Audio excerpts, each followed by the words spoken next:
Welcome to Oddball. I'm Charlotte Wilder. That's Amin Elhassan. Yesterday, we had the pleasure of looking at the Eastern Conference because the season is only 2 weeks away. Amin, what do you say we do the Western Conference this time? No, let's do the Northern Conference. Of course, we're going to do the Western Conference, ladies and gentlemen. There's only 2 conferences. Okay. Well, we looked at DraftKings Sportsbook for the bets that we thought were the most intriguing, our favorite things we saw. And we're going to take turns unveiling our choices and showing them on this beautiful board right here. Thank you to our wonderful production team. Since I went first yesterday, I'm going to let you go first today. I'm feeling generous. How gracious of you. Magnanimous Charlotte is what you're welcome. Call her. Yeah. This one jumped off the page for me. I saw it and I was like, done deal. Oklahoma City, most regular season wins, plus 370. Is everybody high? This is the team future, ladies and gentlemen. This is a team that's going to be running the league. They got better somehow.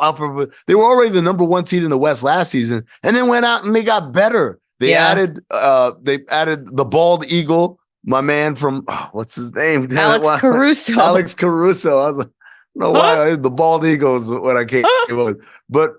And they added Isaiah Hartenstein, which I know everyone in New York City is still weeping over. And this team was already fantastic before. This team is poised to be, like I said, the class of the league. Plus 370. Oh, my God. All right. Well, seeing as yesterday I said that Boston would have the most wins, this pains me because you make a very compelling case. And I think there's a chance that you are right, but I didn't say that. So let's move on to my pick.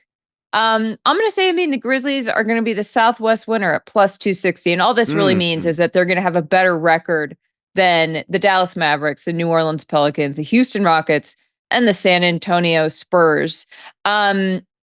It's pretty crazy that in the 2023-2024 season without Ja Morant, they were 27-55. It's not crazy. That's what people remember. But in the 2022-2023 season, they were 51-31. And this is a team we've already seen in preseason games, that lob from Ja Morant to Zach Edey. And I know what you said yesterday about Zach Edey. I think he has a higher upside than you think he has. I also think that Ja Morant is electric and that there is a very good chance that this team could be in the top 3 of the Western Conference come playoffs. You know what the crazy thing is? Last week, me and Izzy talked about Zach Edey, and we talked about how we don't think it's a great fit, and we don't know how it's going to work for Memphis. But we both acknowledge Memphis is going to be amazing this year. Right. And I got this flood of upset, we'll show you. I'm like, no, dumbasses. I'm not talking about your team. I'm talking about him. I think the team's fine. I think this is actually a great bet, Charlotte, because you're saying 5 teams. You're really just saying the Mavericks and the Pelicans. Right. That's really what you're talking about. Right. And so, I think that is a fair bet because, again, Memphis before, and if we went a season prior to that 22-23, that's really peak Memphis, right? 22-23 is suspension Memphis, right? Yeah. That's where the guns happen, right? And then obviously 22-24 is part of it suspension, part of it is injuries, part of it is just, hey, we have the youngest team in the league or whatever. This is a great pick. I just don't believe in the Zach Edey portion. I think that's fine. That's fine. I think we can agree though that I think in the NBA, is going to be a lot more fun this year with Ja Morant back. I think that's the thing that I am most excited for. I think he brings in electricity. I really hope that he, keeps his act together and the Grizzlies can be as good as we know they can be. But I'm really excited for Memphis. It's really easy. Kid, just play basketball. Yeah. Just play basketball and hang out at the house. Yeah. You do those 2 things. Don't go out. Yeah. You're good. I'm just saying, or go to restaurants, go have dinner, get back. I'm not trying to legislate fun for you. You have a right to have fun as an adult, as long as it's lawful or whatever. I'm telling you for this year, just to get everything back in order, focus on basketball. If you go out to eat, come back home, hang out at your house, hang out at your hotel. Let's just lock down for a season. And then when everyone's like, oh my God, we forgot how great Ja is, then you can start throwing parties and all that stuff. Yeah. Great. All right. What's your second pick, Amin? Ooh, all right. My second pick, and this is another one that kind of jumped out of the page, but I understand this one a little bit more. People are trepidatious around this team, particularly after what happened last year. But the Warriors winning more than 45 games is going for plus 100. I think the Warriors really addressed a lot of needs. They got rid of elephant in the room. The biggest problem was, look, Klay Thompson is no longer Klay Thompson, but we have to treat him like he's Klay Thompson, which I wholeheartedly agree with. You have to look, this guy is partially responsible for 4 championships. This is one of the best players in franchise history. You cannot, without his acceptance, just kind of shove him in a corner. And so they had to dance around this and walk on eggshells and stuff. Klay leaves in the offseason. They're able to bring in guys that they can talk to any which way. And I don't mean disrespectfully. I just mean like you don't have to have this reverence with a Buddy Hield, a Kyle Anderson, or a DeAnthony Melton. You can coach them and ask them to do things and say, hey, you know what? This isn't working. We're going to put you here. We're going to bring you off the bench. And those guys are just going to accept it because they know they're coming to a great situation to play for a great star in Steph Curry. Draymond Green has already let us know there's nothing to worry about. We should worry about our mortgages and our kids' tuition and stuff like that. I'm with you. Warriors more than 45 games. I got that. Okay. I like that. I'm also going to make you angry because I'm going to say that the Lakers are going to win more games than the Warriors. And that is at plus 105. Call it the JJ Redick effect. Call it, look, you could still be right. The Warriors could win 45 games and the Lakers could win 46 games.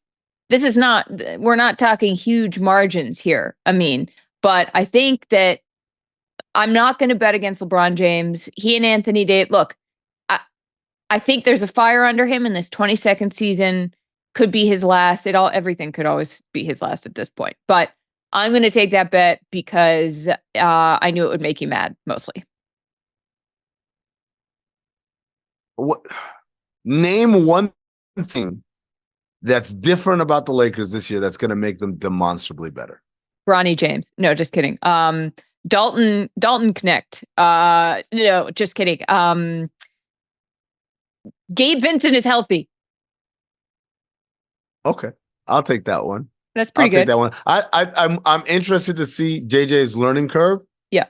Obviously he himself is the first to bring up that his experience is all coaching kids, right?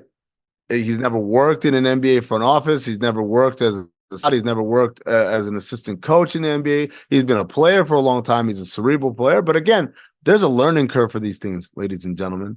And I think it's important to recognize that. And this isn't me poo-pooing JJ Redick as a coach. It's saying, hey, like, it's going to take him a minute to figure out what his voice and what his style is. And while that's happening, we're going to have this thing called the NBA regular season happening, and all these other teams that have coaches that know what their voice and their style is, they're going to be off to the races. So, all right, I must be a little skeptical when it comes to the Lakers pick. That's we got time fine. for one more, right? All right. Yeah, let's see. What's your third pick? I'm going to stay in LA. Okay. We used to say I'm going to cross the hallway down in Staples, but no. We're going to a gleaming new building built with zero taxpayer dollar contribution. It's the Intuit Dome. My friends went to a concert the other day with Belle Biv DeVoe and Tank and some other R&B stars, and they couldn't stop gushing about how beautiful this building is. And this beautiful building is the home of the Los Angeles Clippers, who are going to be in the play-in. I'm sorry, Clippers. Look, I kind of got the logic behind letting Paul George go. I thought you kind of spited yourselves a little bit in not sending him to Golden State, but I get why he's had to say something's got to change. I'm also a believer that, look, James Harden and just 4 dudes is actually still really good basketball in terms of wins and losses. Having said that, have you looked at the Western Conference? Without massive injuries happening ahead of them, I just can't see the Clippers being out of that. Yeah, I think it's great. I also think the Intuit Dome, as they call it, this feels like the first AI stadium, if you know what I mean. And what?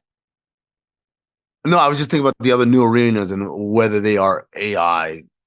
Well, because this one has like the whole wall of seats that, it can see when you're in your seat or not. It can see who's cheering loudest. And It's so interesting to me. I mean, I feel like the shelf life of these types of projects these days are so much shorter than, a stadium used to be a stadium. Like it was just like, okay, the tech here is seats, and that's not going to go out of style anytime soon. The tech for all of these things is evolving so quickly that I wonder how soon, like in how many years are we going to be like, wow, the Intuit Dome has really fallen behind. No, come on, man. They spent like $8 gajillion on this thing. That's Huh? how long before the Sphere becomes passive? Like the amount Life of comes at you capital, fast. dude. I'm telling you. Look, I went to Chase Center when they opened it, and I thought, oh my god, how can this ever be top? And Intuit Dome came along and said, hold that beer. But man, that's a mighty big beer you got to hold, because the guy responsible for building it is the richest owner in the NBA. How much richer is he than everybody else? Add up the next 14 guys, and they still don't equal the same net worth as Steve Ballmer. It is prohibitively expensive to build something like that. So, like, as I think of what are the cities that are up for new arenas, I don't know. I find it hard to fathom that some other owner is going to have the pockets deep enough to make this happen. All right. Well, you're probably right. But all right, I'm going to do my third pick here. Mm-hmm. I'm going to say that the Rockets are going to make the playoffs. And that includes the play-in tournament in my mind. That includes like getting out of the tournament, right? Oh, That's does what it? make the playoffs. Yeah, it means, hey, I played in the play-in and I ended up as a 7 or 8 seed. Making the playoffs means I play a 7-game series. I could see it happening. I think that I think that the Rockets made huge strides last year. Jalen Green is in the running to be most improved.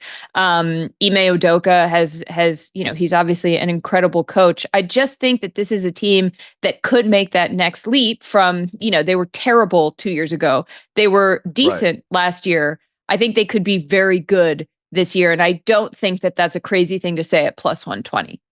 I don't think it's crazy either. I think they are a dark horse to make the playoffs because of the things you just mentioned. Alperen Şengün, who I thought should have been most improved player of the year last year, is another name you can add to that list. The other thing also is like they had injuries. Like Şengün was one of those guys who got hurt. And so they were very realistically headed towards the play-in. It didn't quite happen. They fell short. So I think they can make it happen this year. I don't think they're going to be a top 6 team. If they're going to make the playoffs, they're going to have to win out one of these play-in berths. But it's not beyond me. And again, same thing. Like Ime Udoka came in last year, was the first year. Now everyone knows what to expect. Spent the whole offseason knowing this is what coach expects of us.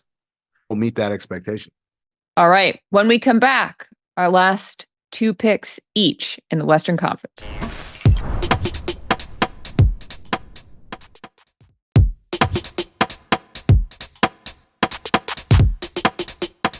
Welcome back to Oddball. I mean, when we last left off, we had made each of our top 3 picks. We've got the last 2 to get through.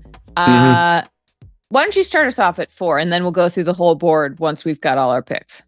All right. So I'm going to have to exposition this pick a little bit because how I landed on it was basically, I like to gamble. I want to gamble. I want something juicy. So one of the odds I saw on the DraftKings Sportsbook, shout out to Daddy DK, T-Wolves better than the 4 seed was like minus 115 or whatever. T-Wolves worse than a 4 seed was minus. I don't like these minuses. I need something that's got some oomph, some pizzazz to it. And then I saw T-Wolves, exactly the 4 seed, plus 650. And I said, you had my attention. Now you have my interest, right?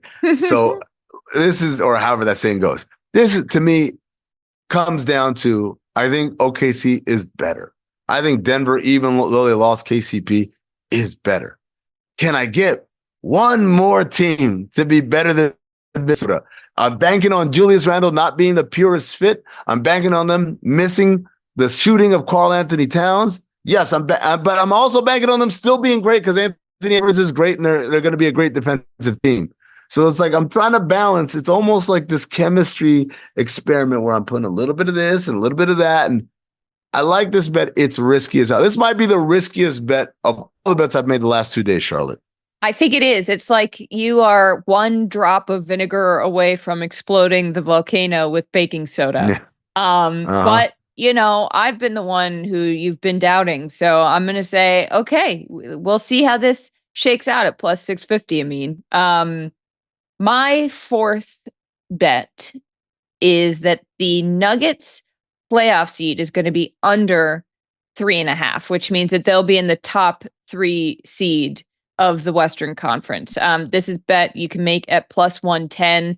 The Nuggets were the 2nd seed last year. The Nuggets still have Nikola Jokic, the reigning MVP. The Nuggets just re-signed Jamal Murray, who's going to be around. The Nuggets got Russell Westbrook. If they can figure out what to do with him, that could be helpful. I just think that this is still a buzzsaw that other teams in the West are going to run into. And I think it feels like plus 110 to say that they're going to be in the top 3 seeds of the Western Conference. You know why I love this pick? Why? Because it reminds me of a time during a pregame film meeting, where Alvin Gentry said the words, "Rumors of his demise have been greatly exaggerated." He's talking about a player. I thought there was a player named Derek Martin, and there was a rumor that Derek Martin had gotten waived. And it turns out he wasn't waived, and he was active for that night. And so Alvin leads the film session with rumors of his demise have been greatly exaggerated. But that's what I thought about. I thought about the Nuggets. This bet is all about people thinking, oh, the Nuggets is falling apart. All their role players get away or whatever. Like, yeah, they still have the best player in the league. Yep. It's still, no, believe that machine is still going. No it's pretty disrespect to KCP. He's also, that player, Jokic, is still in very good shape because he played with Serbia over the summer. So his on-ramp to the season is shorter than if he had been only playing with his horses and drinking with his Serbian friends. So I think you're foolish to bet against the Nuggets. Yes, I agree. And now I've got one pick left, Charlotte. Okay. And, if you know me, I like to go out with a bang. Yeah, you sure but do. This one isn't that big of a bang, ladies and gentlemen.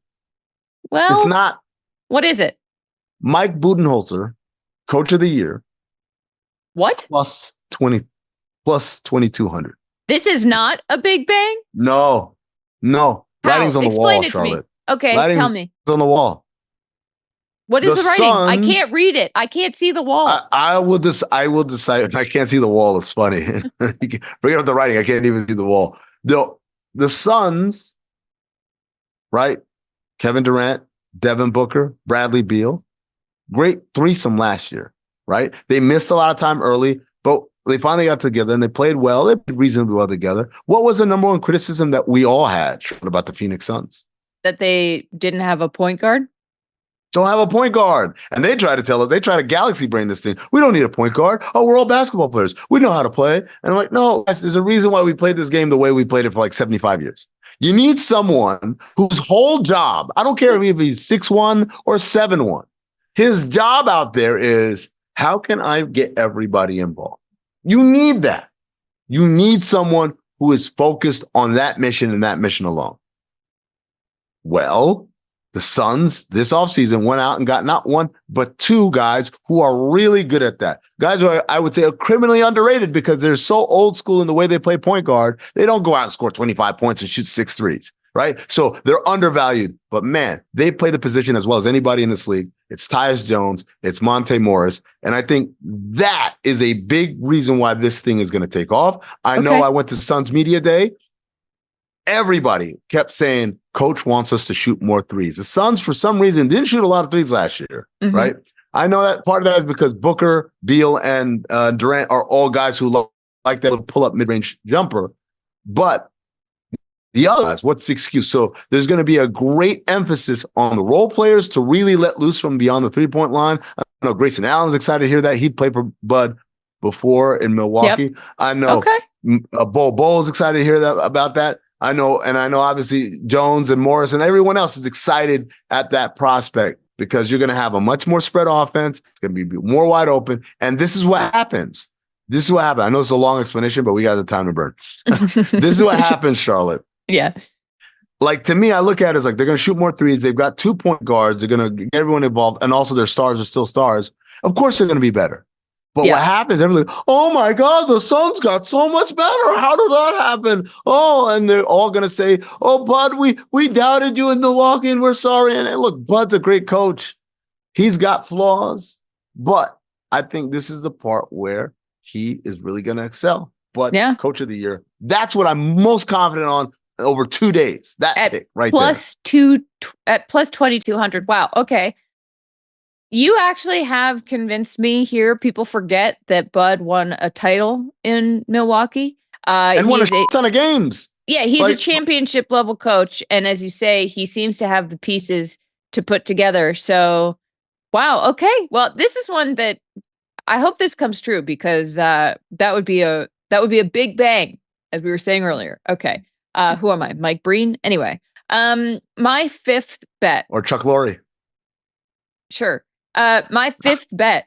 Producer of the Big Bang Theory. Oh, you think I know who the producer of the Big Bang Theory is? Huh. You contain multitudes. You're right.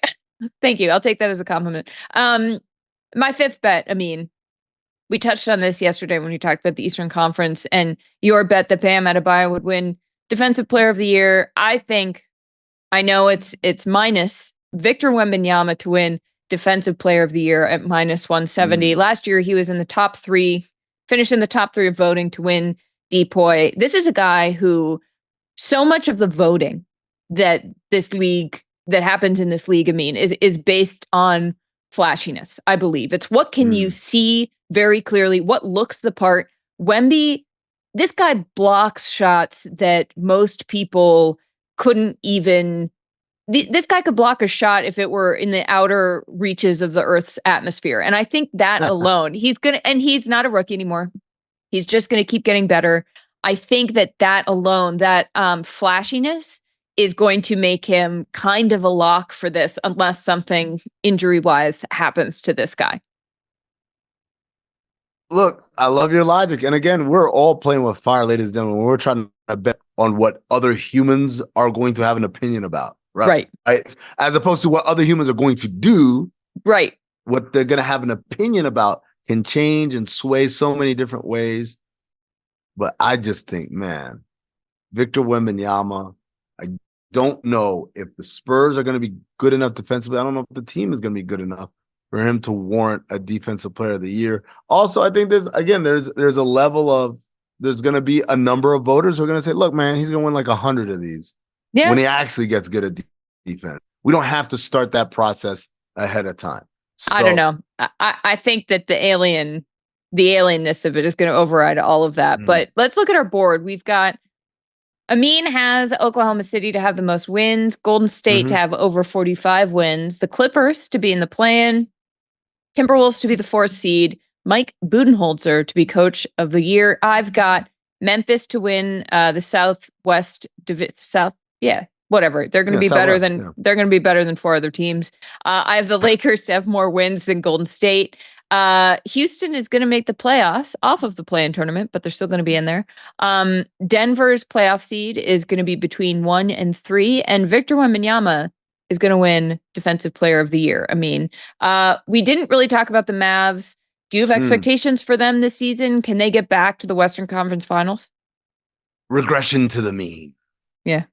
Yeah, I don't know. Look, they're good. They're good. They're going to be one of those teams in the mix for a top 6 seed. But I think a lot of the other teams in the West are better and also are like, again, if New Orleans, we didn't talk about the Pelicans. That's right. Like they added DeJounte Murray, and I think everyone's just kind of poo-pooing that deal. I think that's a massive, massive upgrade for them at point guard. It allows CJ McCollum to play his natural position of off the ball as a scoring guard. I just think New Orleans is going to take a huge leap. And Zion, it's incredible, right? That playoff game before he got hurt was, who was that against? Don't remember, but he lost a lot of weight is what I was saying. Yeah, okay. He looks great. So do these bets. This has been super fun previewing the season. 2 weeks away. I'm so excited, Amin. And I'm so grateful to everybody who watches and for the ride we're about to go on for a second year. That's it for Oddball. Oh, Oh man, I held the sneeze back. Wow. Wow. I was like, don't do it on air.